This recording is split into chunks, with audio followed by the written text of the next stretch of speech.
Summer Reps make me feel fine. It is mid-August in the United States and Canada, and this is a show called What Chaos, presented by Prize Picks. Download the Prize Picks app today and use code WhatChaos and get $50 instantly when you play $5. Prize Picks, run your game. My name is David Bean. Back, sitting beside me is the great Pete Blackburn, and across the room is Sean DePaz. Everybody in studio. Hi, Pete. Hello. Let's see if I know how to do this. I'll see if I know how to do this. I was like whipping up some bits and pieces for this, and I was like, I do not know hockey players' names anymore. We are lightly out of practice. We did a fun episode with Johnny Laz last week, but everybody is back. How are you, Sean? I'm doing great. Getting ready for my Buffalo Bills. I'm going to Buffalo like this week. By the time people are watching this, I'll be in the greatest city in the world, Buffalo, New York. Sean's going home. He's back. Very excited. A lot of movement this week. You are going to Buffalo. I'm heading to Italia. Mi piace. Arrivederci. Mi piaci. I said, I like that. And then I said, I like you. Nice. I said hello. Very What'd nice. you say? Ciao? Arrivederci. I thought arrivederci is... Or is this a bye? Arrivederci, I'm not sure. I have put... I think it is bye. I decided this way too late because I am now suddenly very concerned with coming off as disrespectful by not knowing the native language, even though I'm... Just don't. I think everyone... Just don't. Yeah, just... I feel like it's worse to try to speak the language and just butcher it. Worst experience of my life was trying to give someone directions in Spanish. Mm-hmm. I worked at a hotel. A woman came up to me. She's like, "Hablas español?" I said, "Un poquito." And then she tried to ask for directions to the lake with her like two kids, one of which was like a 13-year-old kid. Halfway through me trying to struggle through giving directions, she's like, "You could speak English." I was like, "Buddy, could have said that 5 minutes ago and saved us all the trouble." Just get out there and be like, "Hey, I'm walking here." No, I thought you were going to say, I thought you were doing the Gene thing, because I am very quickly... I think that I'm going to be a pizza boy real quick. There you go. I'm going to get there and just turn into Gene Princino, which really... is the goal. How was your, you got back from the foreign land of Maine. That's right. Mini moon in Maine. It was a backup honeymoon because of Ellen's hand injury. We were going to go to Hawaii, ended up going to Maine. We did Cliff House for a handful of days. Then we went to Portland. And then we stopped on the way back at my friend's lake house. And I got to say, it was like the best vacation of my life. Cliff House was unbelievable. Unbelievable. Folks are not from the Northeast. Cliff House is in Agunquit, Maine, and Agunquit is amazing. I've never gone near that place. That's like a dream, Cliff House. I saw pictures and I was like, there's no way it's as nice as it looks in pictures. And I can come away saying confidently that pictures do not do it justice. It was truly unbelievable. So if you have a chance to do Cliff House in Maine, absolutely do it. Saw Joyner Lucas there. Been really into his new album. I did not say hi to him. Tough times are tough. He's performing at Cliff House now. He's not performing. He would not have had a crowd at Cliff House. I will say that. It was an unbelievable trip. I did hear you guys talking about the wedding. Best food I've ever had in my entire life. Ellen texted me this morning, said that she was so happy. She said she listened to the episode and was elated to hear that the food was good. Oh my God. The appetizers. I was like, you didn't already know that shit? You weren't there?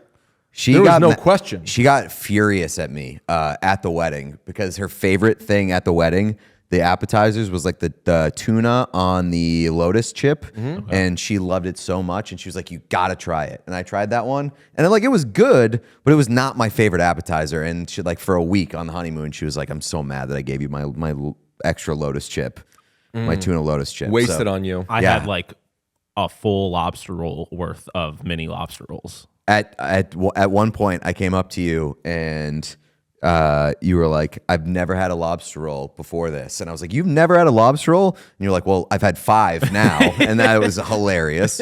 Wedding was great. I did want to give a quick shout out to State and Liberty, because State and Liberty did the suits for our wedding, and I looked incredible. You looked incredible. I looked incredible. Awesome. State and Liberty makes incredible suits. They were very, very comfortable, but specifically the people in Dedham were so good to me and the wedding party. So I had to give them a quick shout out. I also want to give a quick shout out to the Hotel Providence in Providence for being the worst fucking hotel on the planet. That hotel sucked so bad. I am going to publish the Yelp review that Ellen writes them later this week, because it is going to be the most scathing takedown you've ever seen in your life. This is interesting to me because I famously stayed at this hotel and had an experience. I think that there was actually one major plus, but I understand why, as like a normal attendee, someone who stays there, they'd be like, it's not great, but clearly something else happened. Oh no, something else happened. There's a whole laundry list of things that happened. I will get to the big one. The big one, after we had to do a couple room changes because of the AC not working. They put us in the wedding suite. The wedding suite had ants. A real ant problem. Oh, I remember this, yes. The wedding suite had a real ant problem. We went to the front desk, and they were not helpful whatsoever. They were like, Ellen was like, "Can somebody fix this ant problem, or can you at least buy ant traps?" And they were like, "No, you can buy ant traps and you can put them in there. That's fine." And she's like, "You guys won't do it?" And they were like, "Nope." So she goes and buys ant traps, and then one of her bridesmaids is at the front desk and is hearing the front desk clerk talking shit about Ellen, being like, "I can't believe she thought that we would buy ant traps, blah, blah, blah." And the bridesmaid was like, "Oh, I'll let her know. Thank you." And the person at the front desk was horrified. Fuck yeah. Horrified. But this was not the big thing, because after the laundry list of things that went wrong, one of which was somebody who had a room reservation was not given their room reservation and told that they did not have one. In fact, they did. Seinfeld, I don't think you do. You know how to take them, but you don't know how to hold the reservation. So at some point on Saturday, after the wedding, we stayed an extra day. On Saturday, the hotel attempted to apologize for all the issues that we had by giving us a bottle of champagne, and the bottle of champagne was delivered to the room. We got back from our day out on Saturday. We were out all day. We got back from our day out on Saturday, in which we were with everybody that had stayed for that Saturday. They all came out with us and they hung out. We came back to the room. The bottle of champagne was half drank, and someone had clearly been in our room. And we had no idea who it possibly could have been, because, again, we were with everybody. It was half drinks. Were you with everybody? You were there, but did you go into our room and have a nice little swig of champagne? Just saying. You weren't with everybody. Someone was still in Providence. You were, but you don't mulling drink. About. Maybe you just poured half of it out? Back on the wagon. Back off the wagon? I never know which one it is. That's also a Seinfeld episode. What? Is it off or on? Yeah, they have that discussion in Seinfeld. You fall off the wagon when you start drinking again. Okay. So you're off the wagon. Well, I remain on the wagon. Okay, so it was not you. And the hotel has no idea who it was. And so a real horrifying kind of situation, especially we had the card box in our room. We had so much stuff in that room, all the stuff from the wedding. And Life's somebody not had fair. just chilled and posted up, drinking champagne alone in this hotel suite. I don't know what the proper response / ramifications for a situation like this should be. All as I know is that they won't be delivered. There needs to be punishments. I'm not sure specifically what. All as I know is that it won't happen. Yeah, it's insane. I'm very excited to show you all the published Yelp review, Because it's going to go down a laundry list of things that went wrong over the weekend, and some of which, like that one, is obviously horrifying.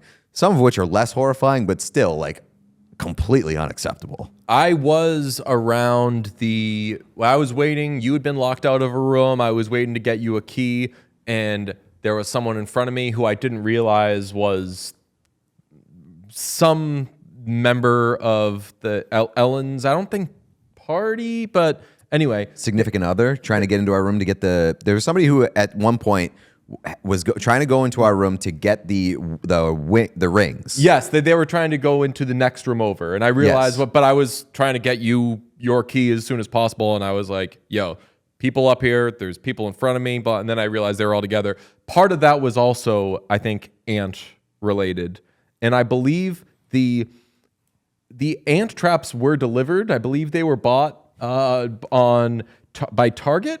Purchased at Target or something, like and they were delivered next door into an area that was locked. And when we were walking back from the wedding, we walked by a door, and I was like, "Hey, look, I'm pretty sure Ellen the bought ant that, traps, yeah. and they can't get those. They were trapped. There's no way they could get the ant trap. Can't get over the audacity to be like, can you believe the audacity that they think we would buy fucking ant traps? Oh, the ant problem at our venue? hotel. I worked at a hotel for several years. I was a bellman / concierge and valet driver.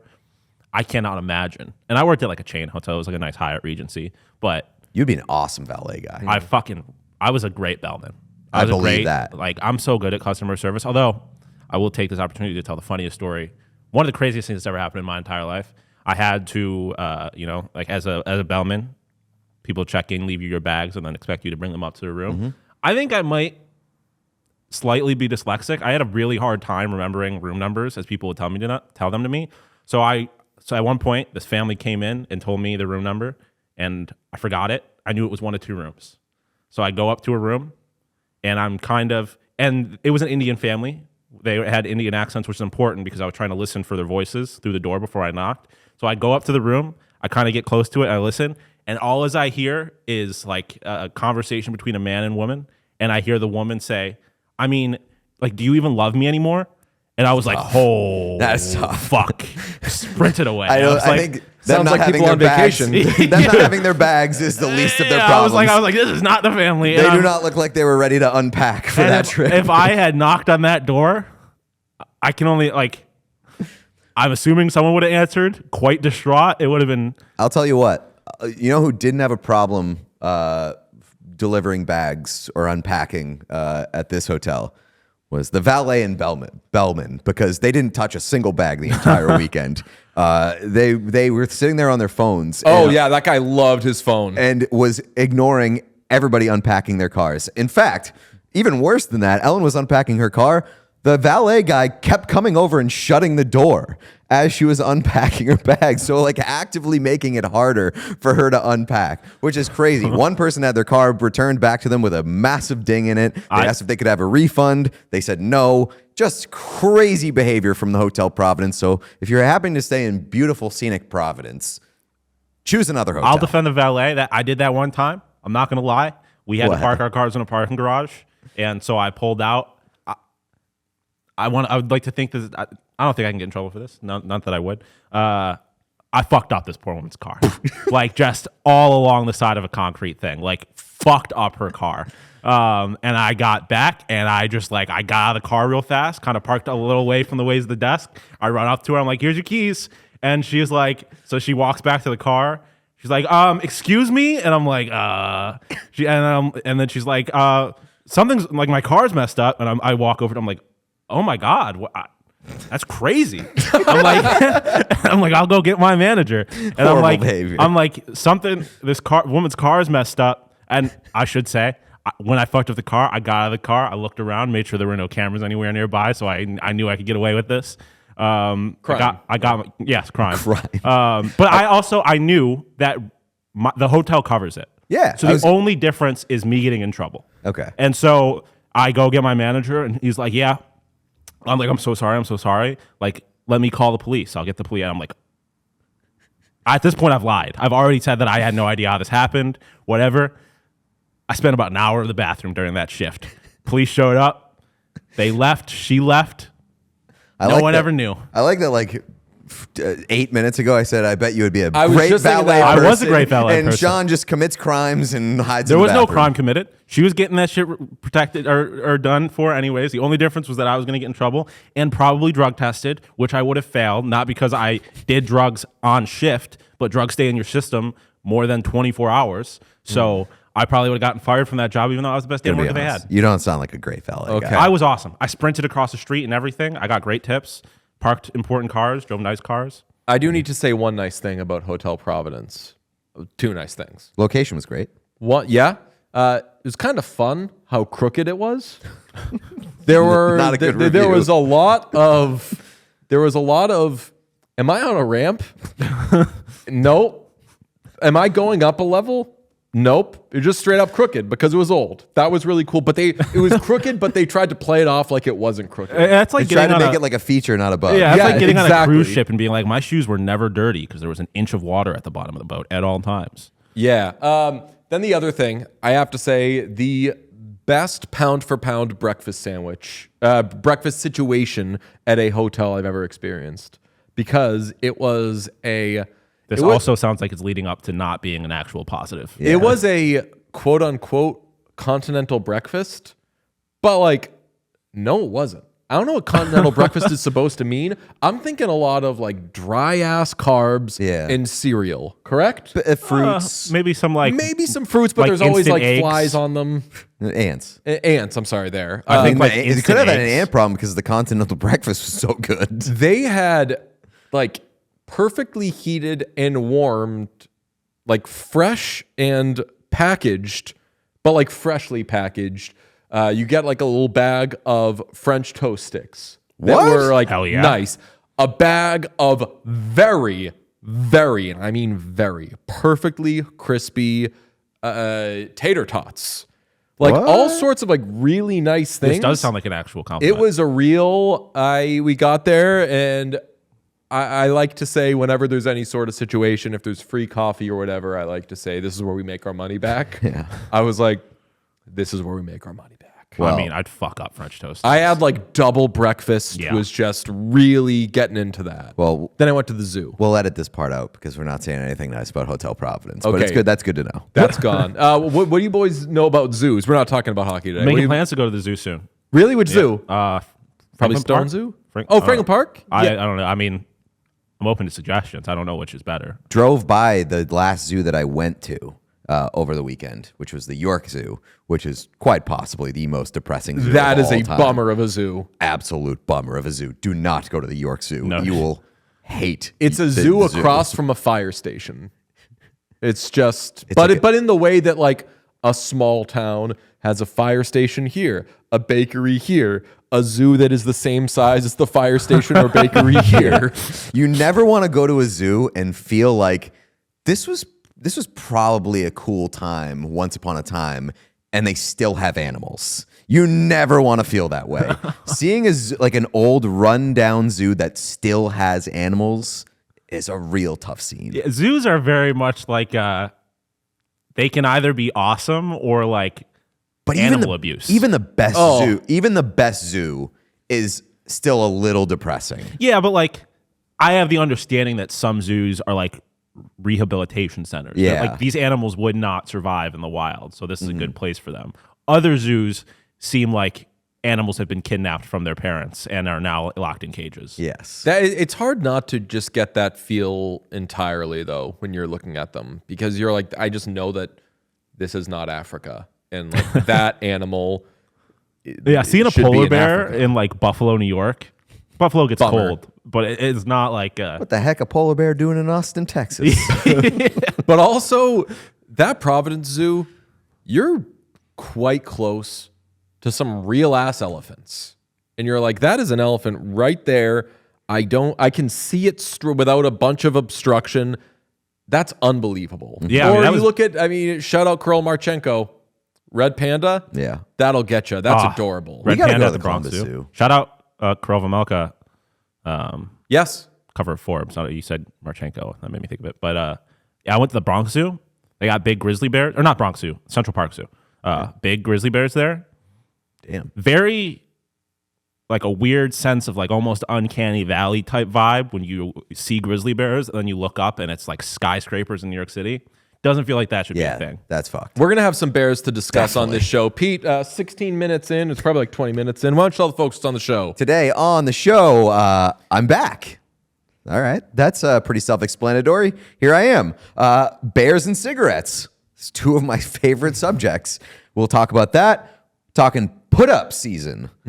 Put-up season. I believe that's going to be in reference to, we're going to talk about the teams and players most under pressure to put up this season. Put up. They put up say, numbers. Or they put up say results. shut up. They say that you got to put up or you got to shut up. I don't know why shutting up is like this horrible punishment.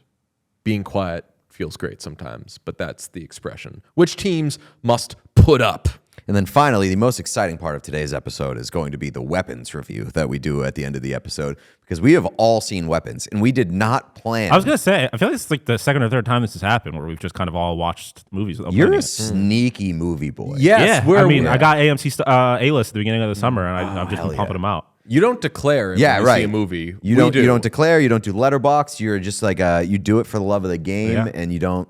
You'll just be like, oh yeah, I saw that, and it's like always within a week. So yeah, we don't have a chat, but chat would say Pete is fidgeting with his ring a lot. It feels wrong to you? It doesn't feel wrong. I'm just getting used to it. Yeah. Like it's fun to play with. I've never been like a ring guy before, so it's like a fun thing to be able to just mess around with. Nice. Love it. Okay. Just make sure you're not a guy with a pocket full of gold.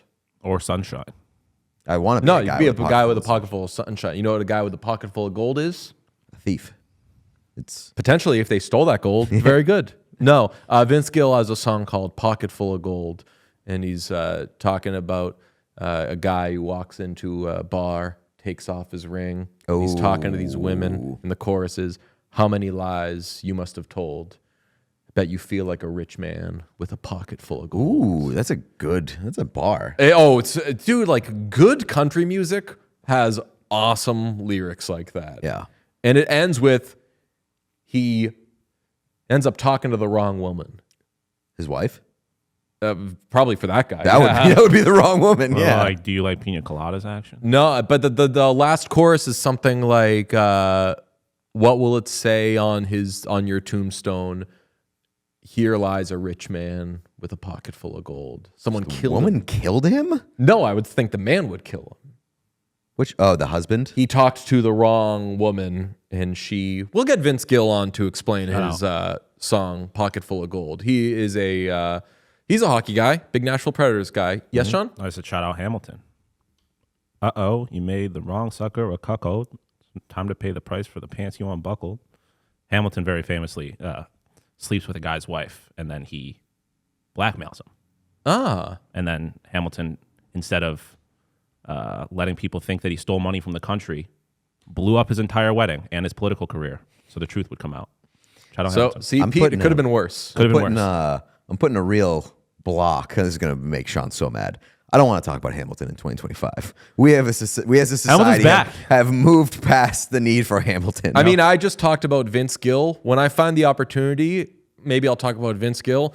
When Sean finds the opportunity, it is a guarantee. He's a Hamilton guy. I know, but talk about the movies that you see more about Hamilton. I'll talk about them whenever they get brought up.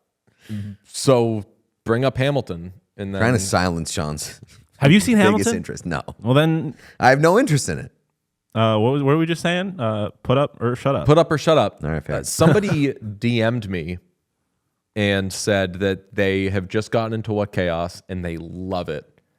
So they're starting at the beginning and listening to all the episodes. Weird. And I was like, oh no, whenever people say that, because people used to do it with our old podcast, and I was like, wow, that's a lot of episodes to go through. But like, I'm pretty sure I did that when I got into Time Crisis, where I was like, I'm just going to go back. And sadly, you do end up. Yeah, but this is a sports podcast. We've been talking about like games from like 2 seasons ago. I think you would be surprised by how infrequently we are talking about games. That's fair. Yeah. So they asked, what does Waterloo where the vampires hang out mean? And they were like, I know that apparently it was in like one of our first episodes we made that reference. And they were like, it's in the Blackberry movie, and I get that, but what the hell is he talking about? It's like So when I it's went from back and I watched, it's from a famous YouTube clip. or it's news like a segment or man on something. the street interview guy who is talking nonsense.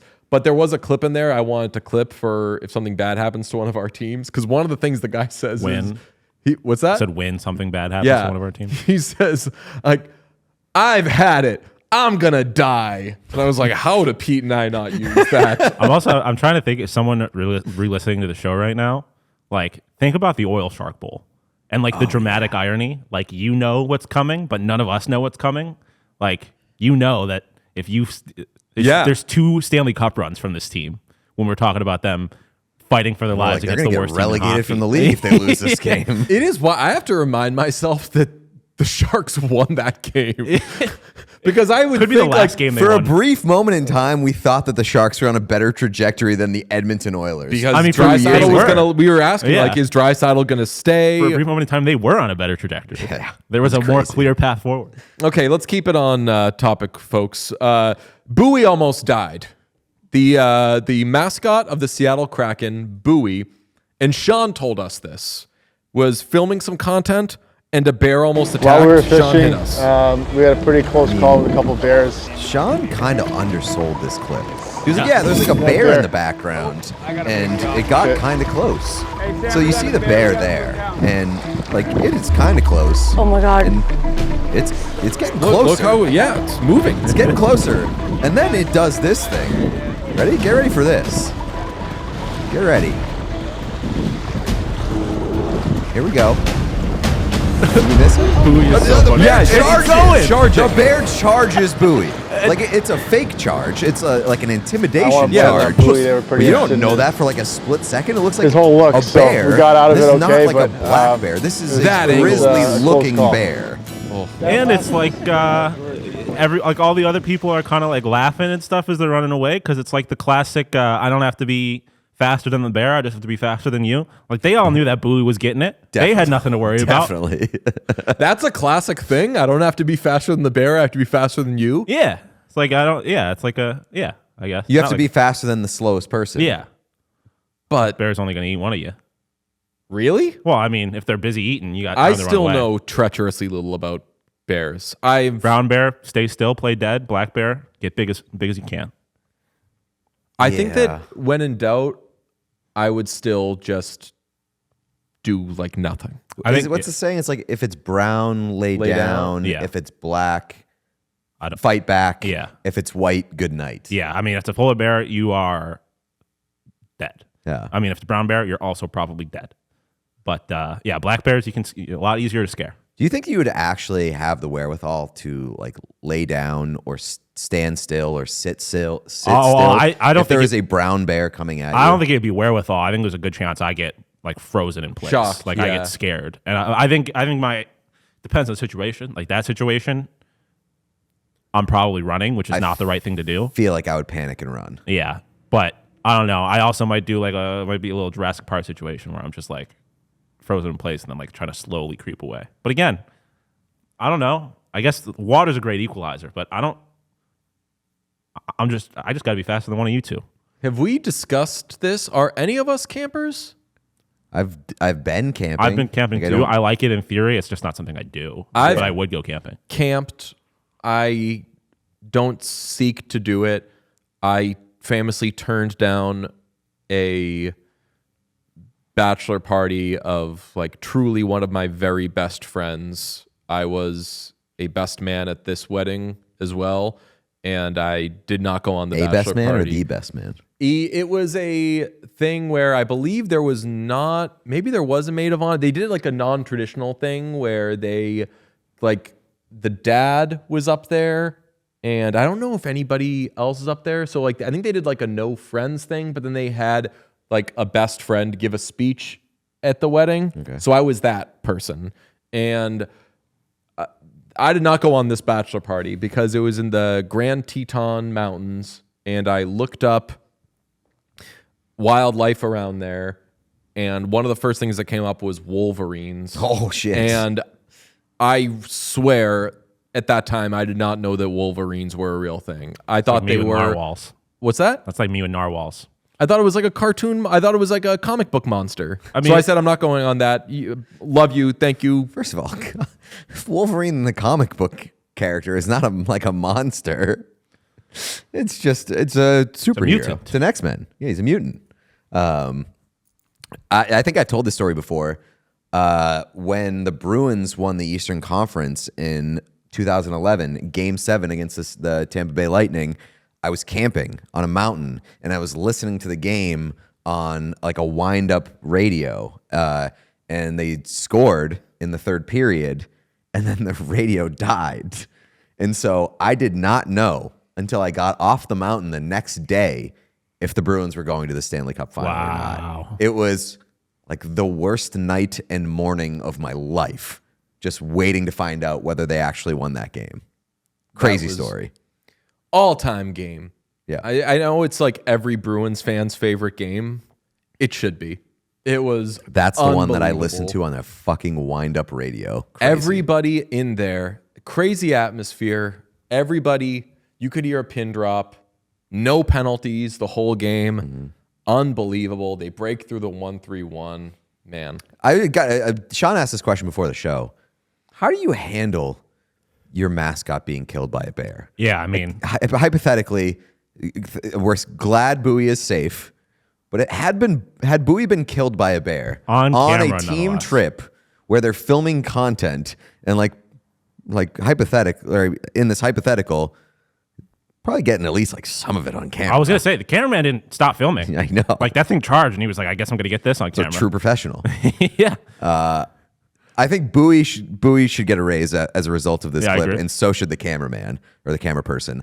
How do you like Bowie get retired after it gets killed by a bear? I think it has to. I think you have no mascot for a generation.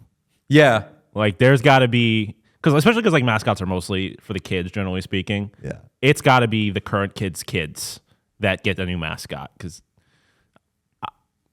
Like there was like it's a tough one to come back. Because like from. I think about Gritty, and like the urge to make that content would certainly be there, but like there was a real human being who died. Yeah.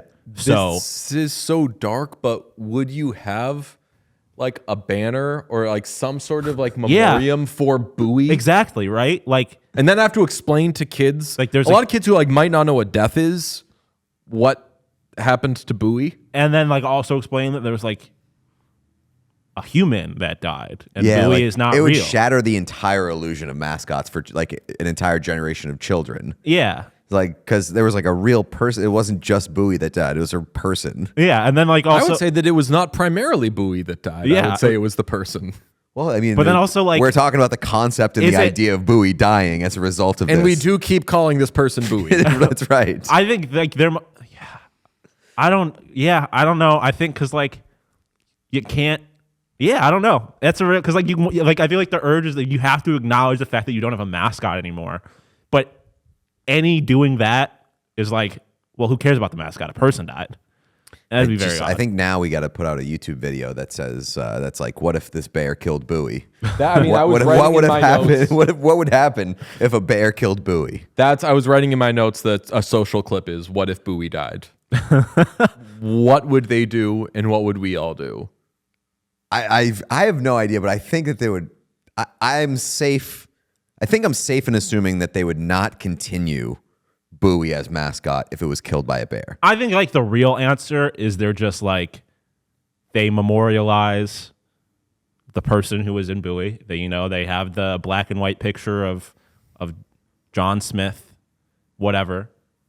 And then they just kind of are like, we don't have a Bowie now for a while. Like, I don't think there's any like retiring Bowie to the rafters or anything like that, because that just feels kind of disrespectful to the actual person. I do think, and I've had not great reactions to social media reaction when somebody notable dies, and social media kind of can get very, okay, company, do this, team, do this, blah, blah. Like a tragedy has befallen you. Here is my list of demands. And like, I think it's well-meaning. And that happened with Gaudreau last year, where like people were like demanding that the Blue Jackets do all these things. Yeah, like, a week after it happened, and it was like they're going to do a whole lot. Just let them grieve for 2 weeks. I remember I tweeted something to that effect, and you were like, I agree. You're going to get shit for that because people are now going to, and it just turns, so I would stay off social media, not only for me not posting anything, but because I would not want to see the list of demands regarding that unbelievably specific, uncharted thing and what fans would be saying to do. I think, I'm thinking about this more. I think you kind of got to do, like when you put like a play-by-play guy or something, and you have like instead of the numbers, you have like a headset or something. Yeah, I think you got to put the last name of the actual person who was in Bowie, and then like a silhouette. Yeah, a silhouette of Bowie, of like Bowie instead of like the headset or something, and you put that in the rafters. Yeah, maybe you can't just do Bowie. Like that's crazy. That would be tough. Yeah. Do you remember Scorch? Do you remember Scorch? No. The Calgary Flames AHL affiliate. I forget the name of the team. They debuted a mascot, and it was Scorch, and it was basically like a fireball for the AHL team. And at the unveiling of the mascot, they did like this skit where the fireball killed a firefighter in the skit. I was like dressed up as a firefighter, and the fireball killed the firefighter in the skit. And the blowback on this was massive to the degree where they immediately retired Scorch, and Scorch did not serve as mascot of this team. It was an incredible debacle that if it had happened like now, it would have been, like Twitter would have taken the fun out of it with like all of the discourse. Yeah. But like it happened in a time where like Puck Daddy was the best thing going, and all it was jokes about Scorch for like 2 months straight, and it was the best. Oh my goodness. I believe Scorch made a brief comeback. Oh my God, this picture, there's a picture of Scorch standing over the dead body of a firefighter, and it's fucking insane. It's insane. Like it's taunting its victory. It killed a firefighter and then taunted it. And also like, make it kill a dinosaur, dude. Yeah. Like there's like a very famous thing in all of global culture about a giant ball of fire eradicating an entire species. No, they chose like the one first responding the group most that everybody loves. Like, nobody hates firefighters. Apologies on behalf of myself and Sean that when Pete said the Flames AHL team, neither of us said, I thought the Flames were the Panthers AHL team.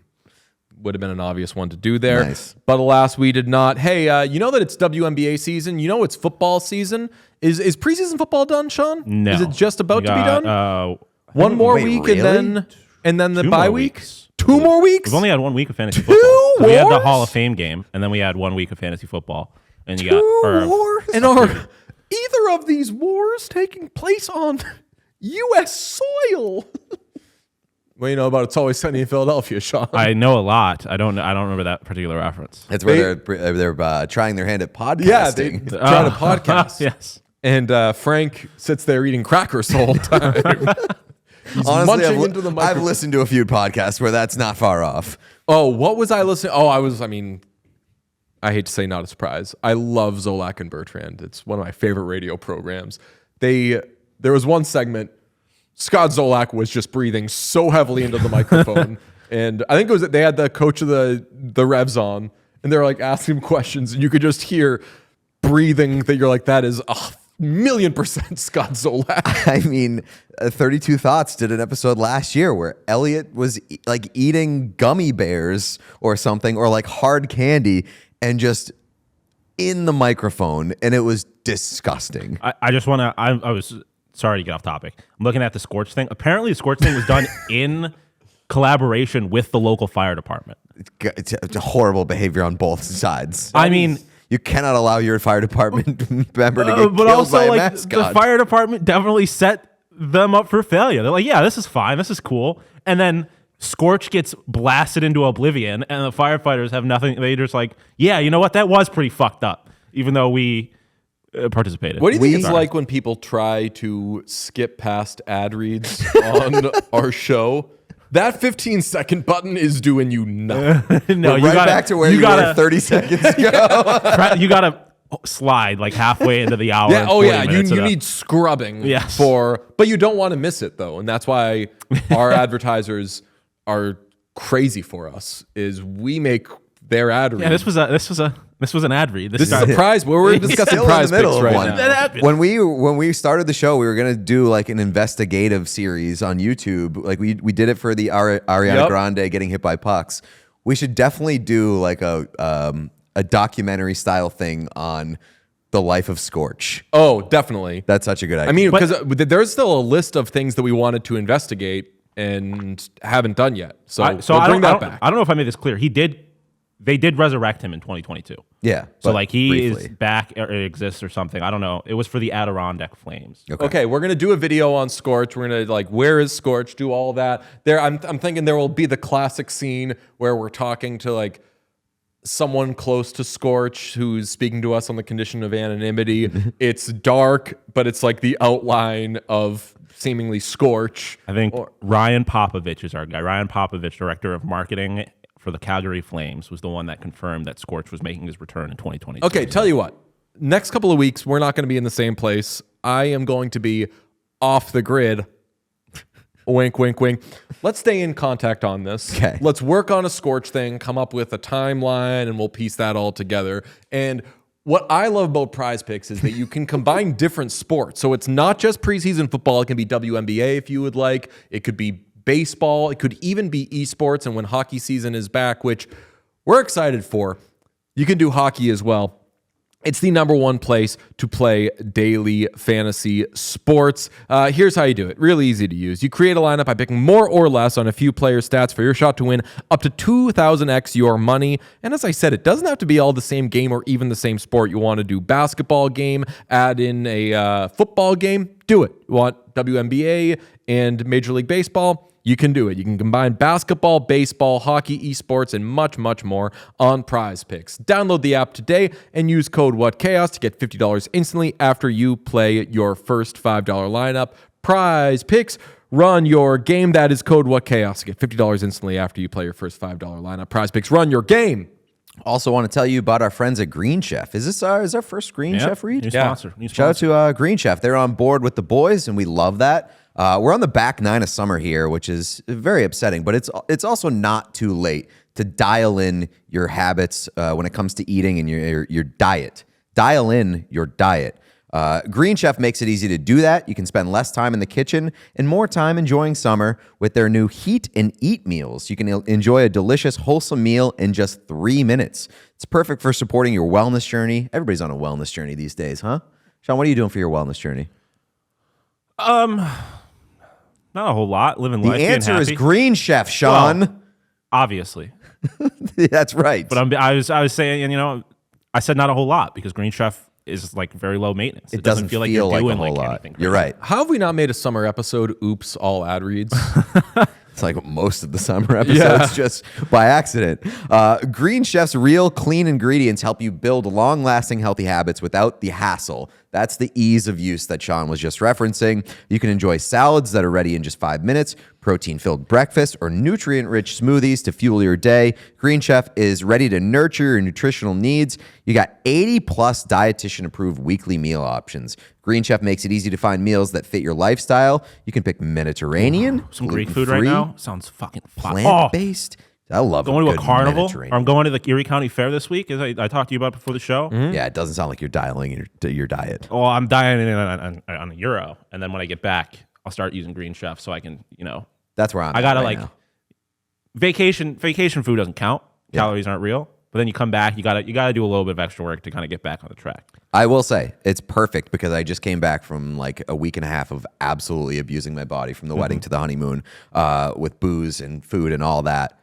Arrived to my house, nice little Green Chef box ready to go. And also, like the I think underrated part about vacations is like you have the week of the vacation or whatever where you're eating like shit, and then I have like the week following the vacation where I don't feel like actually cooking food, so I'm still kind of eating like shit. I guess Green Chef. No, you're not. I mean, I'm not eating like shit. I'm getting back from Italy on a Tuesday. We will have an episode on Wednesday. Should be a blast. I've got a wedding on, I want to say, Friday. So that is just like a whole lot of whirlwind stuff. I got the package coming on Tuesday. that is going to propel me. It's going to keep me alive. I'm Yes. going to be taken care of food-wise, because it sucks when you get back from any sort of whirlwind and you're like, oh, gotta stock the way.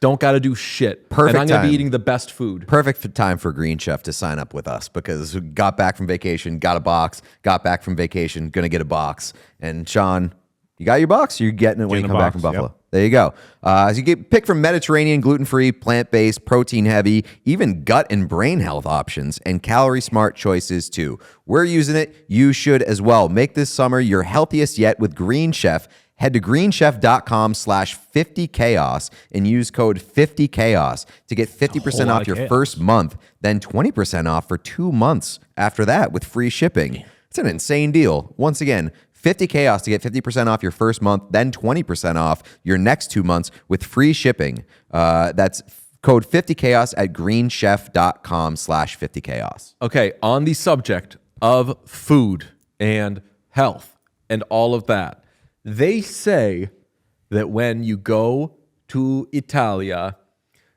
it's crazy. You're eating nothing but pasta and pizza and you lose weight. You can't put on weight over there because they don't enrich their flour. The food is just such a higher quality, so you don't put on weight. Challenge fucking accepted. Buddy. Challenge Hey, like, accepted. I am going to beat that. Like, I beat giving up drinking. I've gained probably like 30 pounds since quitting drinking. I am absolutely going to put on weight. Nothing is more impressive than Dana Beers beating Ozempic.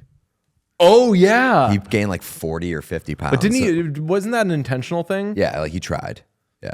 Well, like that is less impressive to me. I mean, like I think that I get would it. subconsciously. But I mean, beat that's those I man- get it, man but it's versus still, science. But it's still insanely impressive. Like I know friends who have been on, who are on Ozempic or a similar kind of drug, and they are like, you have no appetite. Like you have a few bites of something, and you like food makes you sick.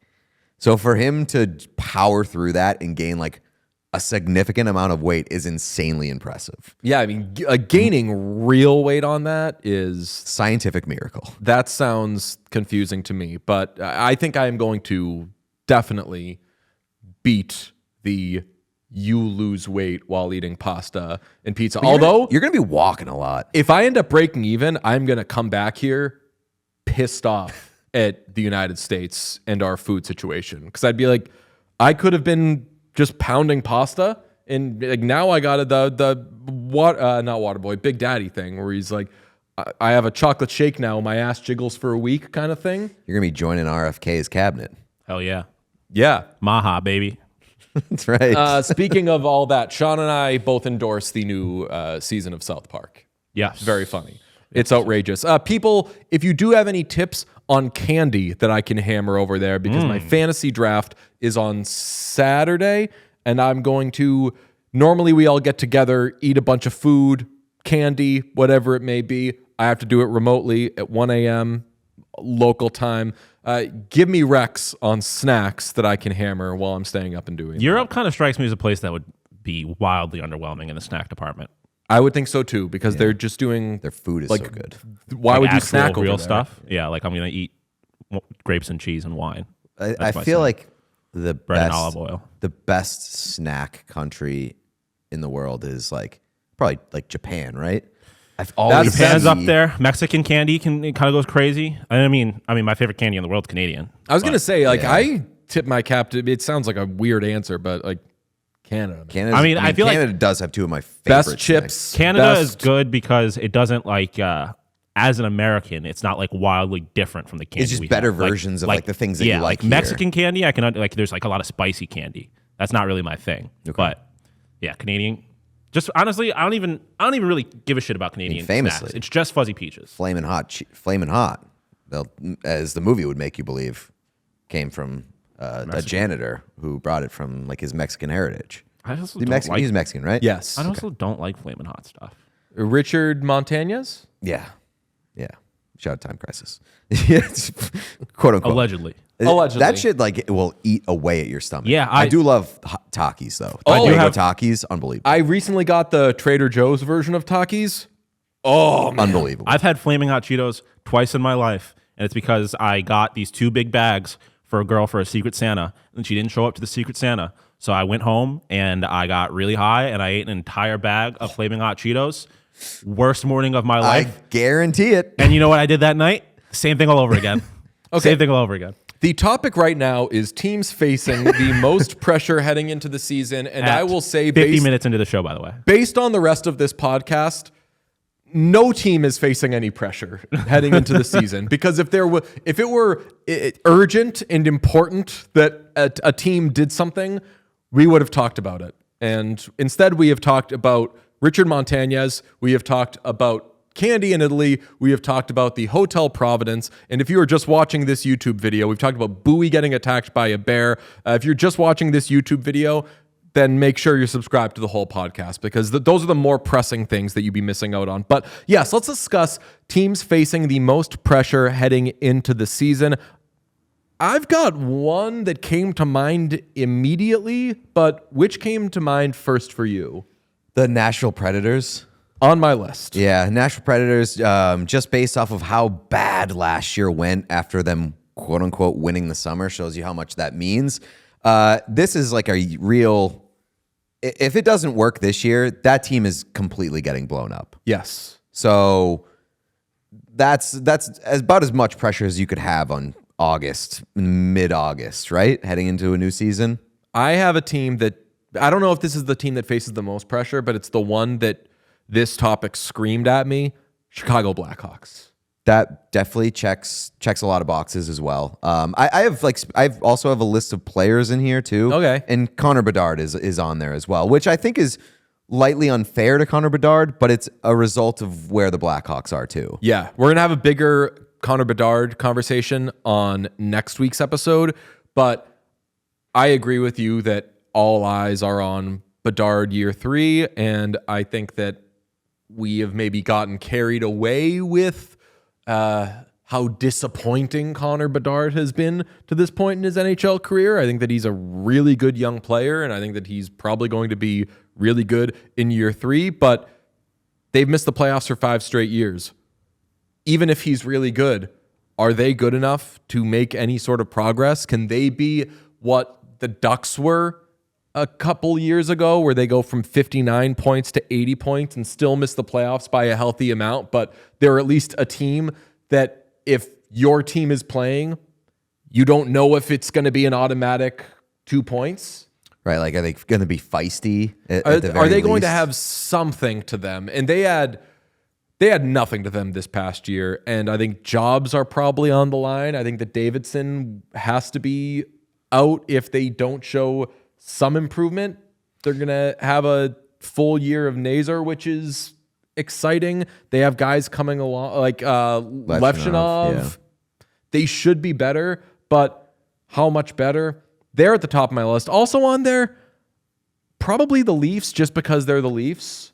But I'm in on the Leafs. I've been in on the Leafs for a couple years now, and even without Mitch Marner, I think they might, it sounds crazy, like they might be better without him. I mean, not like addition by subtraction. They're going to be just different. Like their roster is different, and I Yeah. think they're a little more well-rounded. they're different, and they're differently structured, and I think that's what people have been asking them to be for a long time in terms of how they distribute their money.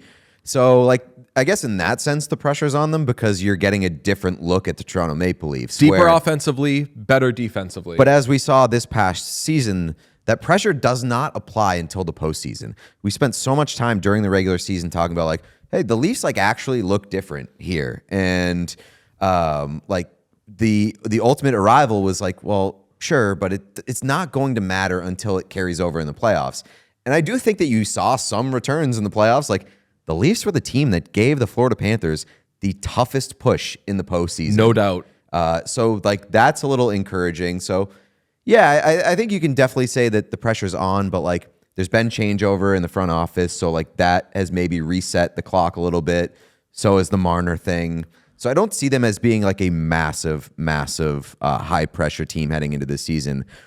Another team that I do look at and think that is the Detroit Red Wings. Red Wings, huge on the list. The Yzer-plan patience has to be astronomically low on the scale. Like, this is when you have to start seeing the steps forward. They went out and they got their goaltender and John Gibson. Spent.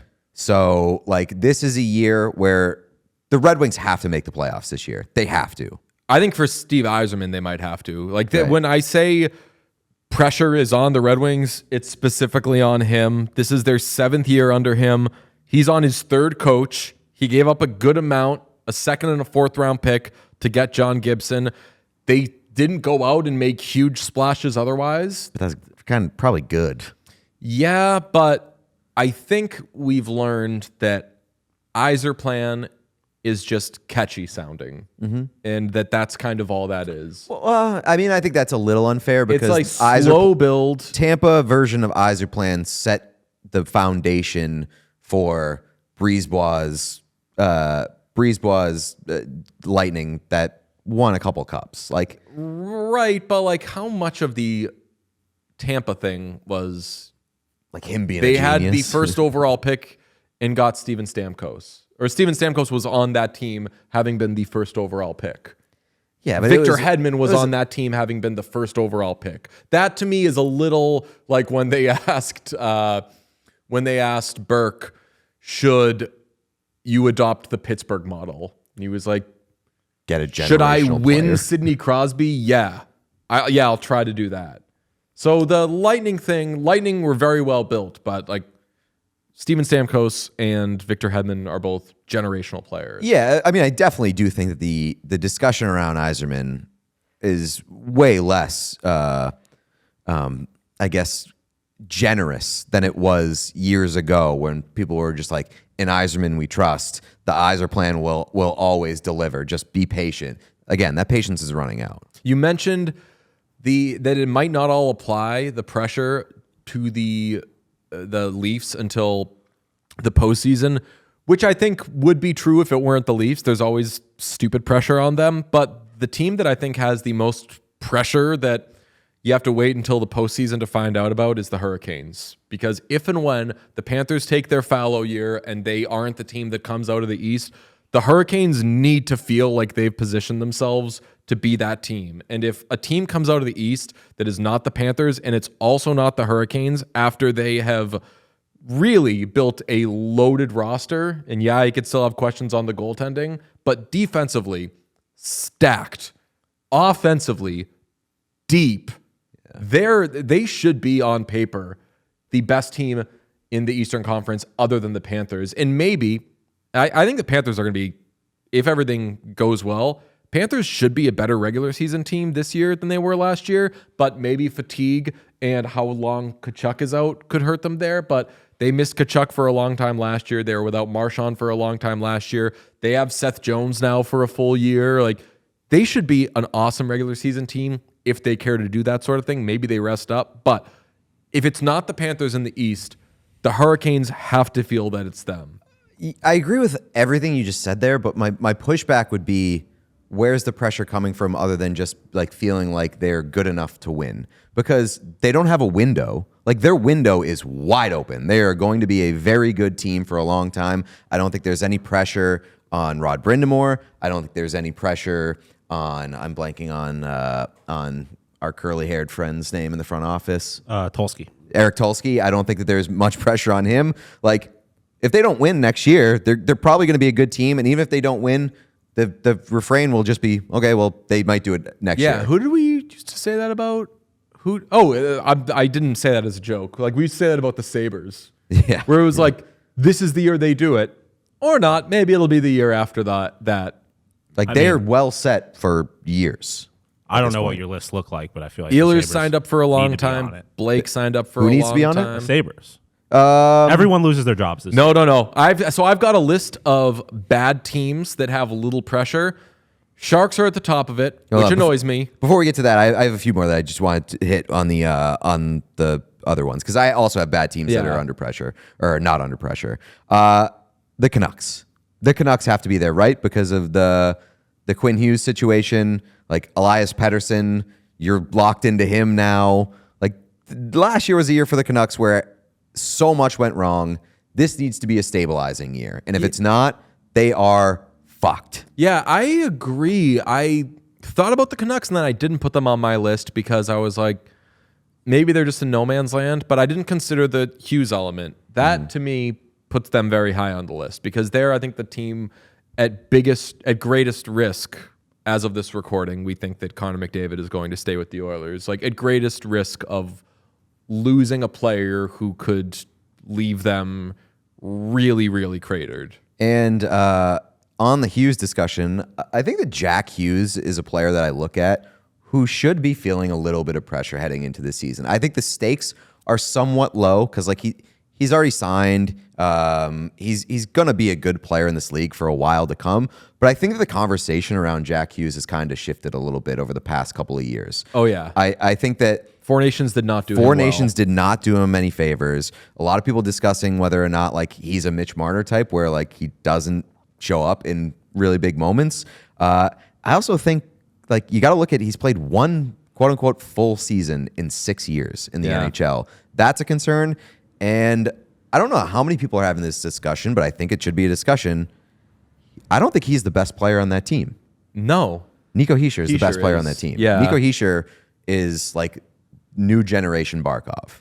And I think that Hischier should be widely recognized as the best player on the Devils. Yeah. And if Hughes wants to change that conversation, he's got to really hit a next level pop in the next couple of years. Yeah, I mean, I'd like to have more of a Devils conversation at some point because this is now 2 years ago was supposed to be the year. Obviously, they fell flat. They end up going out and hiring Sheldon Keefe. And last year, they're beset by injuries. And every year now, it's starting to be like there's always something there. There's always something. But I don't want to count them out. Yeah. They got to figure out what's going on with all those defensemen, though.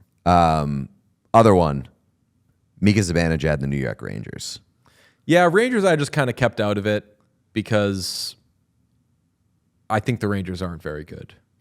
I mean, I think you should feel that way, but that team and the way that they are structured for the next like handful of years, if they suck again next year, oh boy, it's bleak. Yeah, but They do have Panarin's contract coming off the books if they choose to move on from him. But like Zibanejad, JT Miller, Trocheck, like those guys are all signed for a long time. And you've got like $11.5 million tied up in your goaltender. You put any pressure on the Ducks? Not to a degree where they would make my list. I feel like there's an expectation that they're going to pleasantly surprise everybody. I'm like, okay, so if they don't pleasantly surprise you, how do you feel about it? Like I said, they made the jump last year, went from 59 points to 80 points. That's great. They still finished 16 points out of a playoff spot, though. They've traded Zegras. They've brought in Granlund. They have made, I think, what looks like an awesome bench with Quenneville in Woodcroft. Vetrano's signed. Like, Dostal has the job. They should be really good. I wouldn't say really good. I think that they should be better. Yeah. But like they should be, I think 90 points. People are looking at them as like that young team that's ready to take the next step. But like what happens when that team doesn't? And it often doesn't. And I think that people just reset and say maybe next year. Off topic, you know who I think we're penciling in for a playoff spot in the Eastern Conference? And I think we've kind of taken the pressure off. And I think that is maybe a bit of an oversight on our part. Like taking the pressure off by penciling them in? Yes. The Ottawa Senators? Close. The Buffalo Sabres? So much farther. Yeah, I was going to say. Montreal The Montreal Canadiens. Montreal Canadiens. Yeah. I think, Very realistic that, and I love this Canadiens team, so I'm not slagging them, but a lot went right last year. And their roster is definitely better on paper this year, but fringe playoff teams sometimes make the playoffs and sometimes miss the playoffs.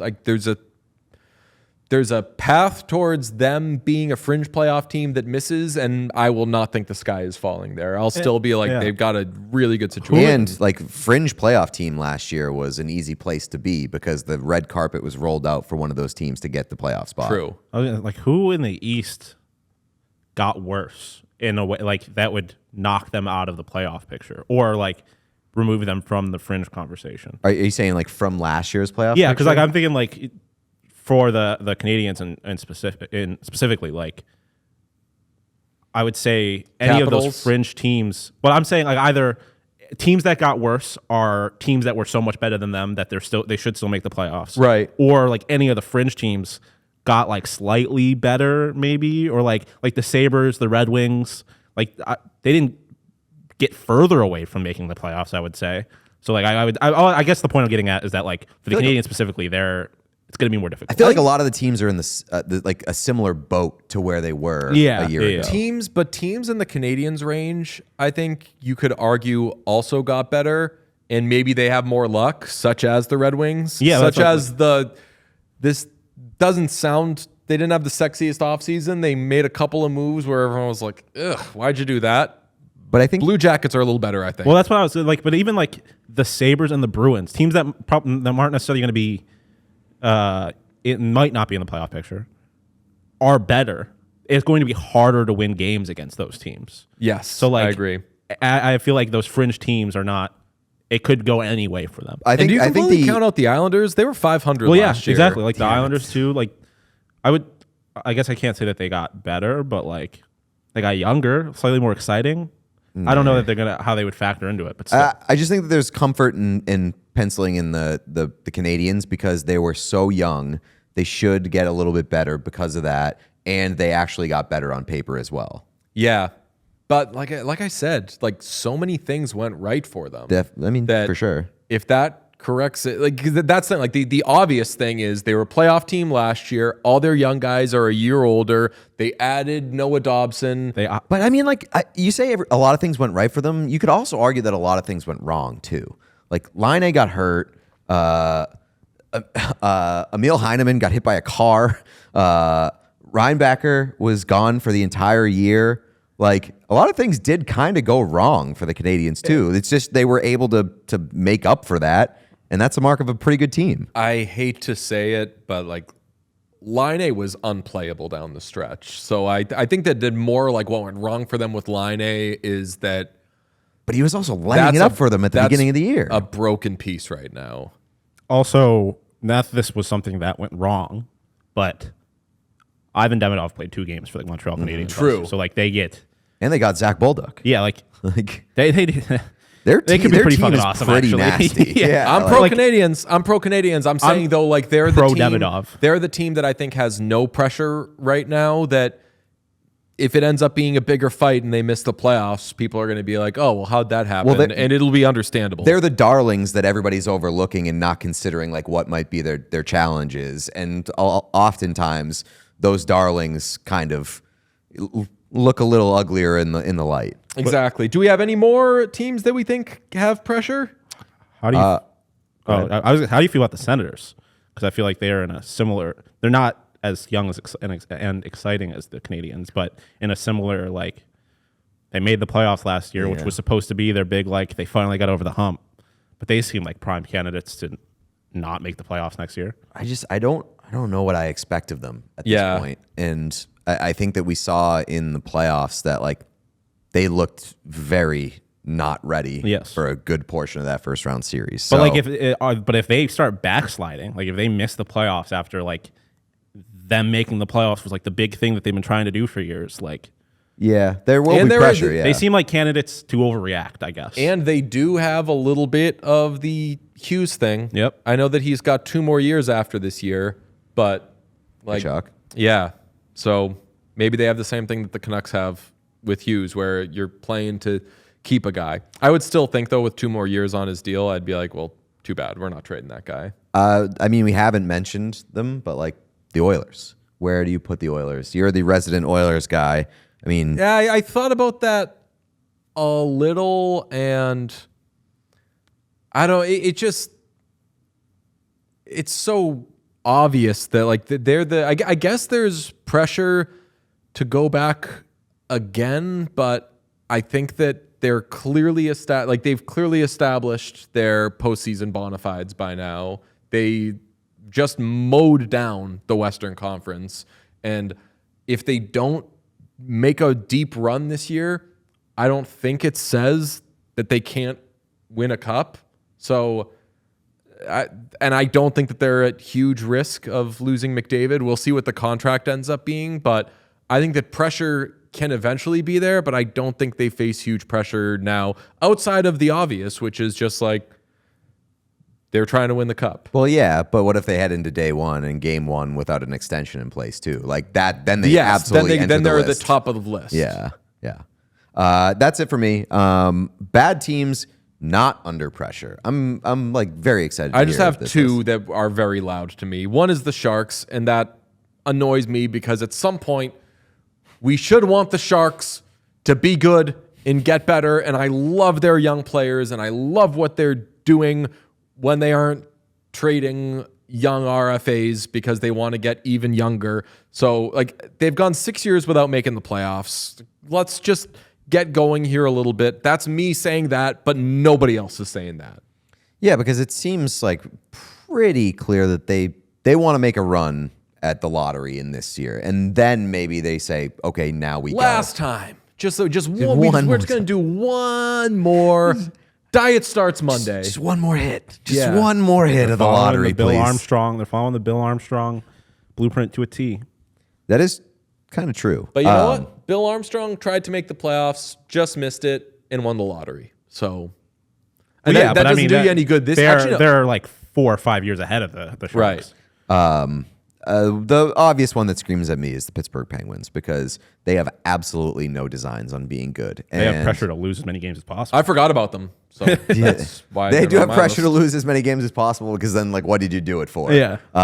They are heading into the season with an absolutely atrocious roster. The only pressure that may be laid at the feet of the Pittsburgh Penguins, the Sidney Crosby situation, but it does not seem like they're all that concerned with that, because if they were concerned with it, I think the roster that you see heading into the season would be a little bit better, because if this is the best roster that you can assemble in attempts to keep Sidney Crosby, that blow up the front office. Holy smokes. I've never met someone as loyal as Sidney Crosby is to Pittsburgh. It blows my mind that he is still there. I've also got the Sabres on my list, and That's crazy to me. Kevin Adams just seems safe no matter what. I don't think that is the energy. Like, that's not the energy you want, but that's the energy I feel. I mean, it seems pretty, like, every indication I have seen out of the front, like out of the organization, is that everyone loses their jobs if they do not make the playoffs, which might be ideal because then Yarmo becomes GM, and I'm fine with that. But, like, if they don't make the playoffs, Kevin Adams is unemployed next year. I would say so, yeah. And I think that's probably a big part of the reason why Yarmo took that job. Yeah. There is a very clear GM path to him being the next GM. I mean, I don't want anyone to lose their job, and I don't want the Sabres to miss the playoffs, but I would be happy with that. I'm just not confident in the Sabres to do that. And you're not confident in the Sabres missing the playoffs? No, to fire Kevin Adams. I think that the noise is too loud, and I think, you know, that football stadium's almost done, but Terry's going to be paying a lot more attention to the Sabres, and I think even for a billionaire at a certain point it becomes embarrassing. Like, I think he's probably tired of having people yell at him. Another team that I have on there is my Boston Bruins. Yeah. I think there is pressure for the front office, maybe, but again, it's like the front office in Sweeney and Neely could easily have a plan that they presented to the Jacobs and say, this is our plan, and if they suck this year, they could just have the built-in excuse of, like, well, we knew we weren't going to be that good this year. And I do think that the reason the Bruins don't have a lot of pressure is because they don't really expect to be good this year. Yeah. You think they can, like, shake out one more decent young player from what they have right now? Like, if they say theoretically they're going to miss the playoffs and they need to trade some guys off, like, if they can trade Arvidsson. I don't think you're getting a great piece back for that, but, like, the situation they're in right now, the path seems kind of clear. And if you can turn the young or the guys on your roster you might be moving on from, maybe it's even Casey Middlestat, that's who I was thinking, into another youngish piece, and then who knows what happens in the lottery. Then, like, I think that Elias Lindholm, I've said this a bunch of times, I like both Lindholms. I think that when they start to turn into something good again, I think both those guys should be there. Although, who knows? Maybe with cap going up so much, maybe a team's going to want Elias Lindholm at his number if he's having a good season, and you can just get rid of that contract altogether. They're in a horrible spot if they're trying to contend. Well, but I can't imagine they're trying to contend. I think that the big reason why the pressure's not there is because they're not going to be so bad that it's going to be embarrassing like it was last year. They're not going to be horrific. They're going to be in the mushy middle where they're going to lose a bunch of games, but they're also going to win a bunch of games, and it's just going to even out. And it's a bad spot to be in if you're trying to rebuild. It's a bad spot to be in if you don't really have an identity or know what you are. Like, their path forward is not very clear, but it's part of the reason why there's not a lot of pressure. Okay, I think that... See, I think their path forward is pretty clear.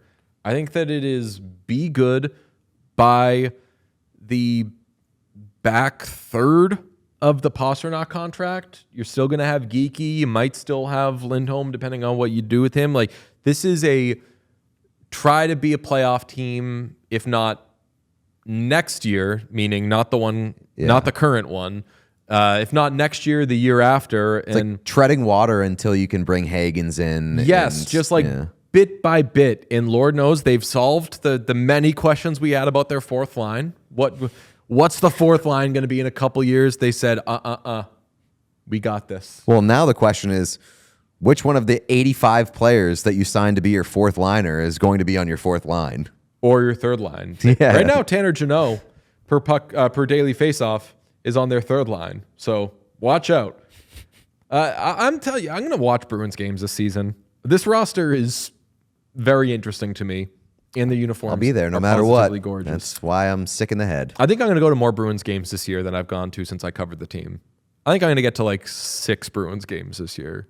Probably be able to afford it. Go with Pete. He'll wear his AC Mont jersey. No, I'm getting Tanner Jeannot jersey. You're getting Jeannot, right? Yeah. Am I getting? I'm probably getting Victor Arvidsson. Gross. Well, do you think that we could get a 10 game pack second hand for like $500 right now? Probably. Find someone who didn't remove their credit card from their auto renew thing in time, who's just desperately trying to move them. For the same price, we'll also get those jerseys and we'll go. That does it for teams facing pressure or not facing pressure. I think that the big ones, though, for me, like Blackhawks, it's got to be moving in the right direction. It needs to be going up. I will say it was going up. They did improve, I want to say, from 61 to 68 points last year, which took them from 31st in the NHL to 31st in the NHL. Nice. Them and the Sharks have just been so ass the last couple of years. So we'll see what happens there. Let's talk about the movies. We all saw Weapons. Pete and I saw Loud and Proud. Sean, stealth. He crept into, this contains spoilers, he crept into the proverbial car that is the movie watching experience, took a little snip of the hair, crept back out.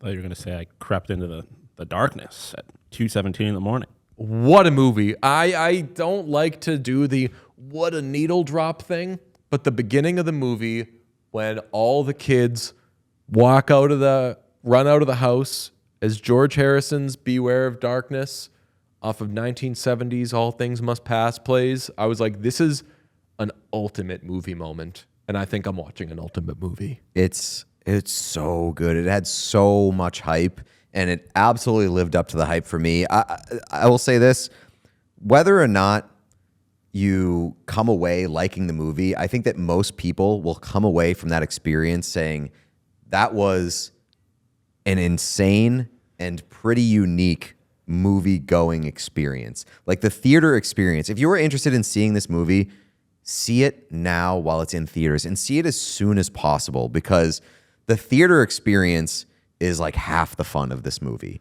I think it's a great movie. It's so fun, but the theater experience is unbelievable. Like my place was packed and people were screaming together. They were laughing together. And the final act, in which I will say, like, this is one of the best examples of sticking the landing in a movie that I've seen in a long time.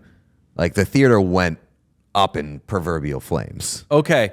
I unfortunately did not have the same theater experience because my theater was not super well attended. Damn. It was a noon showing on Causeway, which is not a great theater, but it's convenient, whatever. And there was probably... The best theater in Boston of the three. Yeah? Of the The AMCs? three AMCs in Boston, I would say it's the best. There were probably... The cleanest, at least. There were probably 20 people in that theater total. I also went to Causeway, by the way, but it was Friday or Saturday night. Oh, you were banged out. It wasn't as full as you might think, but it was Really? it was solid. I went on a Sunday night, last night, and this place was banged out.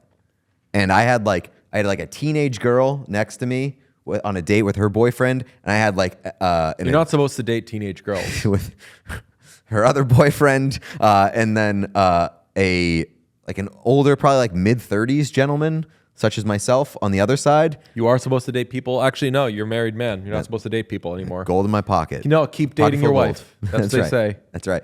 So I got like there was a lot of older people there as well. This was well represented in all demographics. Racially as well. Yep. And all languages accounted for. nobody was talking. Good behavior.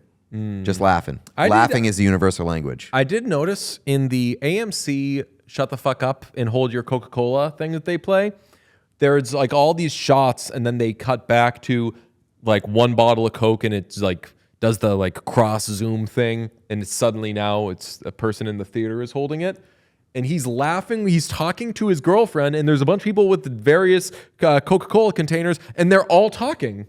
I'd never noticed it. Maybe it's a preview. I hate that scene because he has a glass of Coca-Cola. Yes. Yeah. That's not a thing. And then somebody else Everyone else has cups. Yes, but then somebody else has like a clear cup, Yeah. Simon Cowell style, and I'm like, you're not doing those there either. There's no synergy here. Yeah, I hate that thing.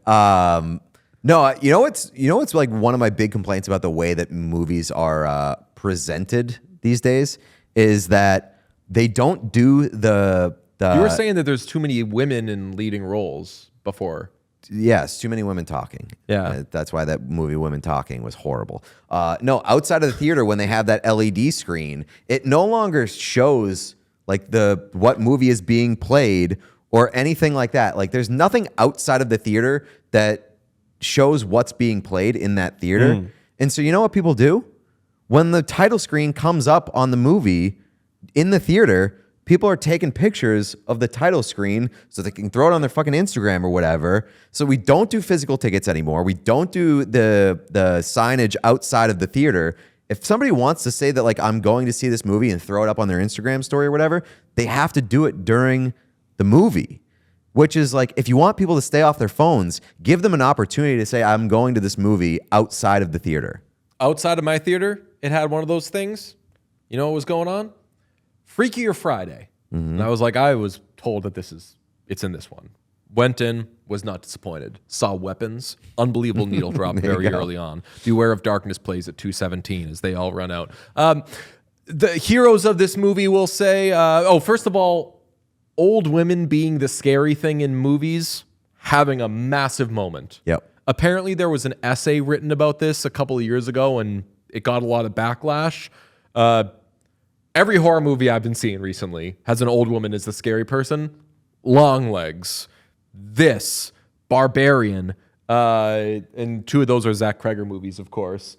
And then like there's I wouldn't say old, but like the body horror of The Substance.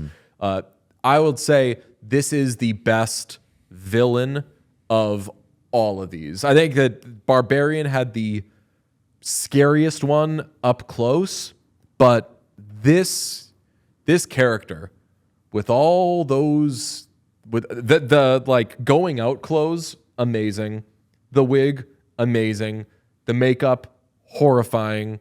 It was just all so scary. And maybe still the second best character in that movie. The Marcus second or number third. one?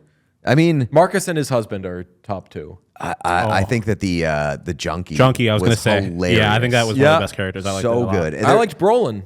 Yeah, I mean, Yeah, Brolin- the man. performances in the movie were very good. So that's my biggest thing about this movie is that like I feel like on paper it shouldn't work this well. Like it's a non-linear storytelling that I think annoys a lot of people in terms of like it's a lot of delaying, prolonging, and leaving like these cliffhangers that if it's not executed super well, it's going to be annoying and people are going to have a distaste for it. And I've seen like some of the reviews that people are like, you're taking a very simple story and you're really prolonging it by going this route. And it's true, but I was interested in every single part of that story and every part that was being told. And even at points where like they do the junkie, his segment, his portion of the movie, you're like, this feels like a completely different movie. This feels like a comedy in the middle of this horror movie. I mean, if that isn't Zach Kreger, right? Like the tonal shifts. Like Zach Kreger is unbelievable at tonal shifts. But like you have so many of them in this movie that I can see it being annoying, but I had no annoyances with it at all because every part of it was so interesting to me. I loved the way that movie was set up, like hopping between the characters type thing. I enjoy it. I mean, yeah. But I think that when that usually happens, there's more cohesiveness to like the way that it all ties together. And it was pretty loose in the way that all of these stories tied together. But it did not bother me whatsoever. It really didn't. I said the Marcus thing. Him and his husband, amazing. Loved the aunt, the scare. Like as you said, every character amazing. I know, Sean, you have not seen Barbarian. No. This is a spoiler. How, not of Barbarian, but of this, I guess. How psyched were you when Justin Long came on the screen? The entire theater was hooting and hollering, and I was Really? so happy about it. Some dude went to the bathroom and came back during Justin Long's scene, and as he was coming back into his seat with his friends, he goes, Justin Long! And the theater laughed at this guy being like, hey, that's Justin Long. Sean, shout out to Justin Long for getting that kind of reaction. Justin Long in Barbarian has one of the greatest scenes with the greatest tonal shift you've ever seen. Just like abrupt change from one thing to another, from dark to light, from quiet to music to just like everything.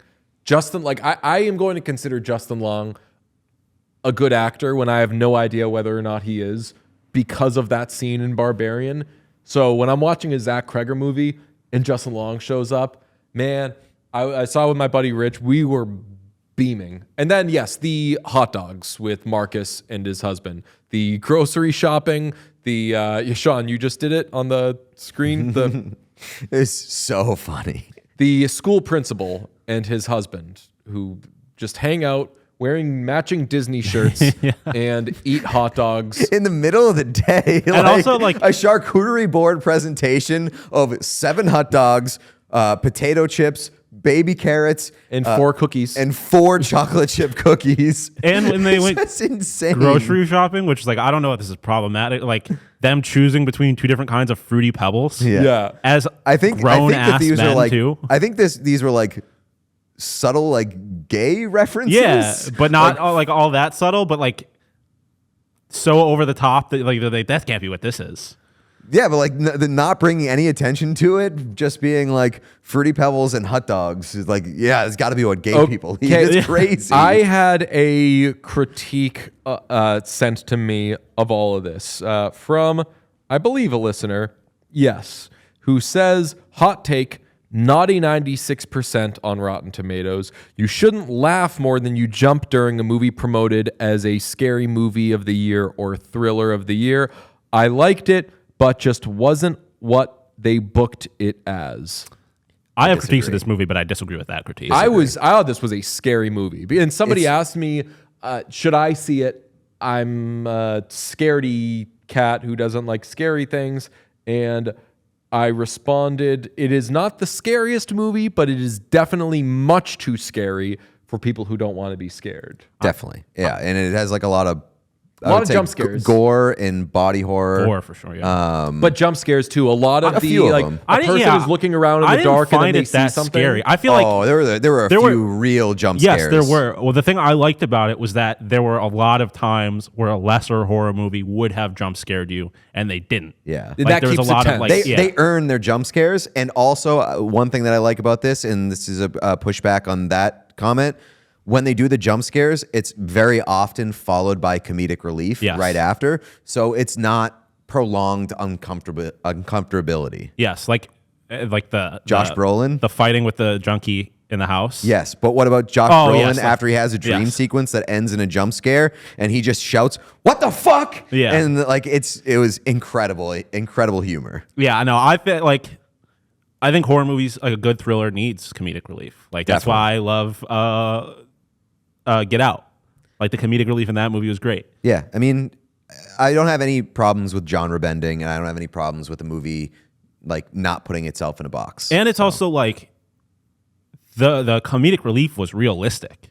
Definitely, Like that's how you would react to like a nightmare like that.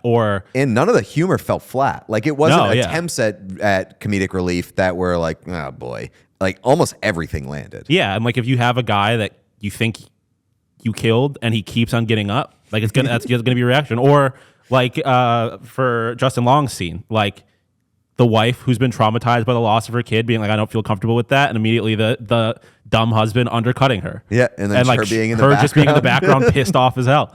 Like so good. It was very good. Okay, I'm looking up whether or not Benedict Wong is a hockey fan. I'm getting nothing on this, but I want to have Benedict Wong on the show. Would love to. Off of that performance, where you knew the whole time too, because he's presented a lot until you get the kind of like slice of life at home stuff. You get you know that there's something there because he's the principal and he's the boss and he's saying like, we will not have this. But like, you know, can there's tell, a personality there. Yeah, you're like, there's going to be so much fun to this guy. And then when they give it to you, boy, is it satisfying. And remember, they give it to you after they show that he's been zombified, for lack of a better term. I loved it, man. I loved this movie. I thought it was right on par with Barbarian. Like we were talking before, maybe better than Barbarian. I hold Barbarian as, and I'm not alone in this, like the gold standard for post Get Out horror movies. Mm-hmm. Like I think that Barbarian is probably the best horror movie since Get Out, and this is it's approaching that level, if not on it. I think it's better. I liked it more. I would say both of them hold a very special place in my heart.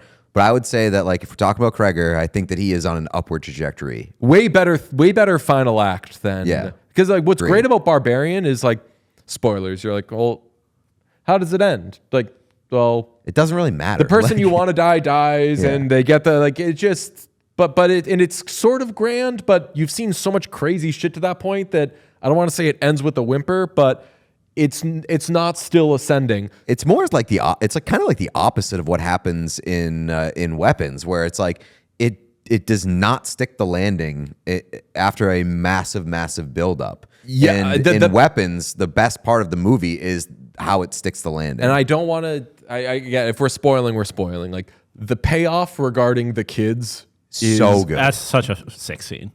Such a great scene, and I get why the person who tweeted at me about it would say like, I want to be thrilled there. I don't want to laugh. No, I was laughing that whole time. And I wouldn't have given back that laughter for anything in the world. I had the best time. I might see it again. I enjoyed it, not as much as you guys did. My problem with the movie was that I enjoyed every second of it, and then it ended, and I was like, where's the rest of it? I think. What else did you want? Backstory. Like, that's the thing. That's why, like, you talk about Get Out. I don't think it even comes close to Get Out. Because Get Out, you understand why everything is happening. And I need that in a movie like this. Like, don't understand. Like, it's a very abstract kind of mystical power that the bad person has, and you don't really know anything about it. She's got this tree, and they don't really ever explain it or, like, specifically explain, like, what she's doing or how she's doing it or, like... I needed some kind of backstory onto like this movie could use a prequel. But until the salt stuff, you know how it all works. The salt stuff was the only part where I was like, you got to stop adding rules. I didn't understand the bell. I'll say that. It didn't seem like the bell was consistent.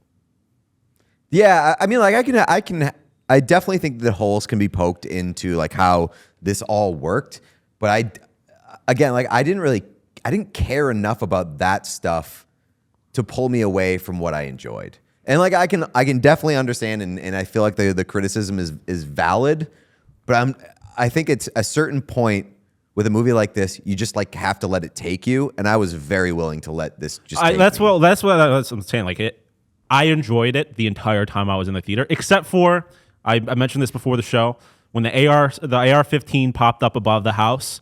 I thought that this was just going to become like a massive metaphor for school shootings, to which I'm just like, I know those things are horrible. I don't really need this, but it ended up not really being that. I think it still kind of was a metaphor for school shootings, but still. But like, yeah, I don't know. Like, I think that's why I think Get Out is such an incredible movie, because as ridiculous as it is, every ounce of it makes sense. You understand the motivation of the bad people, and that missed in this. Which is why, like, when it ended, I was like, But they're on different levels, because this is like some more science fiction. I'm not thinking of the right word, but like wizardry, witches, whatever, fantasy, or I know. Whereas Get Out, like supernatural, right? Idiot. Thank you. Whereas in Get Out, you come away from it and you're like, man, like that all like kind of could happen. Yeah. So that's what fucks you there. Zach Kreger to Variety on the gun scene. I don't know. It's a very important moment for me in the movie. And to be frank with you, I think what I love about it so much is that I don't understand it.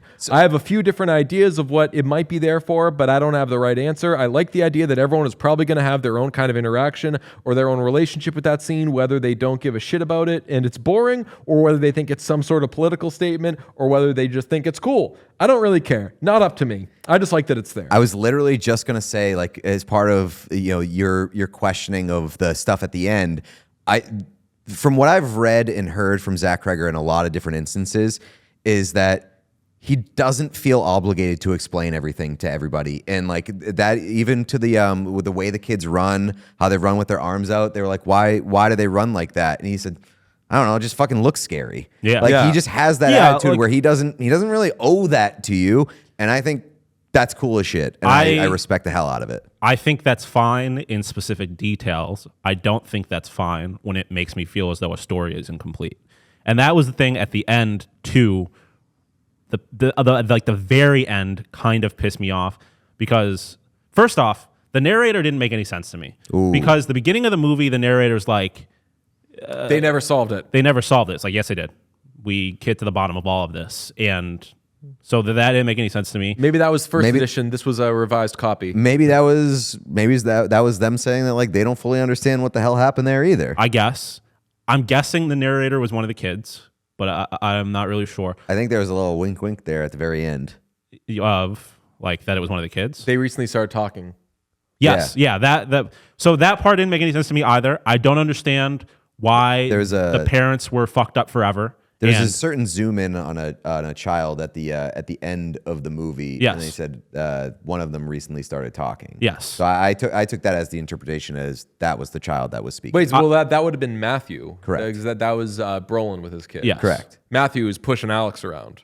But I don't There's understand. a little good misdirection there that you think that like this is the kid doing shit to them. Yeah. But yeah, I just don't understand fully like why they all reacted to it differently. Like why the parents ended up in like a mental institution, basically, which I thought was a very funny way of how they said that. Like now someone else is feeding them soup. My thought was that the longer that you hold this affliction, the more it lingered and held with you. But like, yeah, I guess we don't really know exactly how long the parents were in it before the kids ended up in it. But like, it just seemed seemed at least like a several days. Yeah. It just because Brolin, when he gets released, he immediately goes back to like who he was. Oh right, at the very end. So like it did not linger with him like whatsoever. But like all the kids went like literally, it's the entire plot of the movie, Yeah. went into it at the exact same time. Right. Oh yeah, like I mean, like, but like if I guess like if you were to come down with a disease, sometimes the body handles it differently coming out of it. Like Yeah. even if you get it at the same time, like certain things affect different bodies differently. And I'll also say, doesn't seem like this was the easiest way for the aunt to achieve. Like the fact that she like left her nephew around and aware and just basically trusted that he would be scared into not saying anything to anybody, like could have gone poorly really quickly for her. Didn't seem like the best plan ever. She was a winner though. I feel like she was just like, She had no thoughts about whether this could fail or not. yeah. I mean, She knew. the way that she entered the 2-family home in which Marcus and his husband lived, just confidence. That's right. Bowl of water, she says. Yeah, I don't even try to explain it anymore. What's the ceiling for this movie for you? Like, does this have any run at Best Picture? Oh man, I would look. All bets are off for me with Best Picture. Starting like last year with some of the movies that were nominated, I famously wanted Wicked to win Best Picture because it was as good as some of the movies that were nominated. So like whatever, we've opened the like we acted like Barbie was a great movie. We're fucking doing it. Well, that's if you there's a fox in the hen house, we're letting everything in. Let's do it. And like I didn't hate Barbie, But the like, Barbie if we're like gonna- discourse element of it like being a cultural thing, Yes. pushing it into the Best Picture conversation, I think that should probably also apply to this. Like I don't know what's in front of us coming with like cultural moments, but like this is by all intents and purposes the summer blockbuster now. Yeah. The only Do you know thing what? I will say, well, I'll say if this was 5 years ago, I think Sinners wins Best Picture easily, just because of the political atmosphere we were in at the time and what I don't know, Sinners but is. 5-6 years ago, they were also making fucking bangers. True. I'm just saying, generally speaking, like I would be curious to see if they would put 2 horror movies in the Best Picture thing, and it seems like Sinners for a Hollywood crowd seems a little more loaded to be like a Best Picture type So nominee. I definitely agree with that Sinners would be the more likely of the two to get nominated. Weapons is a lot better. If I I agree with had that. to pick one, I'm picking Weapons. But I 10 think- times out of 10. I think I enter that agree conversation. with I think that. at this I mean- point, do both though. Do you know what poptimism is? No. Poptimism is the theory that pop music should not be graded the same way something like rock music is, where like if you listen to a rock song and you're like, oh, it has like you think of the musicality and how creative it is and everything, like pop music should not be graded that way. Pop music should be graded as like, does it go hard? Yeah, like Or, it's its own thing. Does it get me dancing or whatever? And I think that maybe there's, and I'm sure that this exists for movies and we just don't know of it, but like there should be some of that now with horror movies because they've gotten so good and so widely accessible to people that I'm not saying that if everyone says I loved this horror movie, it has to be nominated for Best Picture, but like don't grade it on the same thing as like, is this shot so beautiful it makes you weep? And does like, how good a job did this horror movie do at being a fucking awesome horror movie? And if it's like if there's great, a 10 then out of nominated for Best Picture. if there's like a 10 out of 10 horror movie going up against a 8 out of 10 movie in drama, some other thing, then I say push the horror movie forward because like if there are horror fans or if there are just people who are going to think about like there are people who are not horror fans who are going to think about Weapons way quicker when they're like, what's your favorite horror movie? The Weapons. Yeah. Like that is going to have a way bigger lasting impact than like an 8 out of 10 movie in another genre. Weapons for Best Picture. You heard it. What an episode. We are so back and we got more coming your way. Sean's going to be traveling and I'm going to be traveling, but we've got stuff that we're going to be putting out. So stick with us. Make sure that you're on the YouTube. I think that we might have some YouTube exclusive stuff also coming out. It's very exciting. We're in the dog days of summer, I suppose, but we're starting to gear up for the regular season. Very exciting. We got a lot of things headed your way. Make sure you do what, Pete? subscribe and amplify. I think that you were looking for the word amplify, which includes subscribe in that umbrella. But if you can follow, subscribe, comment, like, all of that stuff helps us. And let us know in the comments what you thought about weapons, best picture, any of the conversation. For what it's worth, I am looking at Variety's predictions for best picture nominees. All of the Oscar nominees, and does not appear weapons appears anywhere in like individuals or best picture or anything like that. What does it have right now for best picture? Best picture, I don't know if it predicts a winner. It predicts the nominees. It predicts a lot. At this point, they'll be doing movies that haven't come out yet. Yeah, it has Begonia, F1, which doesn't surprise me, not because it's a particularly good movie, but because it's got to be the most like well-funded movie that comes out this year. It's fucking F1, Apple, and Warner Brothers. Frankenstein, Jay Kelly, Hamnet, Sentimental Value, Sinners, The Smashing Machine, which I am very much looking forward to. I'm excited to see that. Dwayne The Rock Johnson, So they were A24. calling Sean in college. Sure. I was getting in. Circling back humor. Yes. Springsteen, Deliver Me From Nowhere. Oh, fuck off. I don't want that movie at all. And welcome back, Wicked. Wicked for Good. Oh, love it. Maybe they're going to surprised- Mumford & Sons. Surprised.